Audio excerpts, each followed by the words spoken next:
In today's video, I am going to teach you how to disable Microsoft Edge WebView. If you've ever noticed background processes tied to Edge or apps embedding web content, that's usually powered by something called the Microsoft Edge WebView 2 Runtime. It's a component that lets desktop apps display web pages using the Edge engine. But it's separate from the Edge browser itself.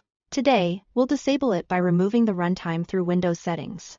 Before we begin, keep in mind that some apps rely on WebView 2 to render certain screens. If you uninstall it, those features may stop working until it's reinstalled.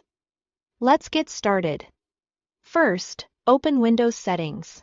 The quickest way is to press the Windows key and the letter I together. Or you can click the Start button and select the gear icon if you see it in your menu. In Settings, choose Apps. On Windows 11, you'll then select Installed Apps. On Windows 10, look for Apps and Features. Both pages list everything currently installed on your system. Use the search box on that page and type WebView 2. You are looking for an entry typically labeled Microsoft Edge WebView 2 Runtime. If you don't see it, double-check the spelling. If it still doesn't appear, it may not be installed on your device, or it might be managed by your organization.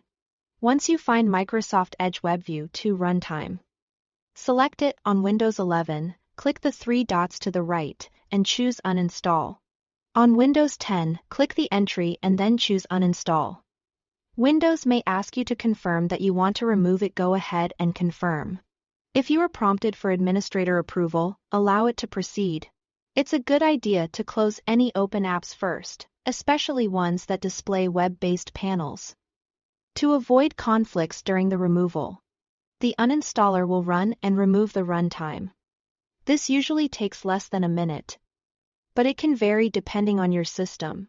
When it's finished, the Microsoft Edge WebView 2 runtime entry should disappear from the list. If Windows suggests restarting your PC to complete the process, save your work and restart so everything cleans up properly. That's it. You've disabled Microsoft Edge WebView by uninstalling the WebView 2 runtime through Settings. If later you find an app needs it, you can always install the runtime again from Microsoft's official site. And your app should resume normal behavior once it's back. But if your goal was to stop those background components from running, removing it via Settings is the straightforward, built-in way to do it. Thanks for watching, and I hope this helped you take control of what's running on your PC.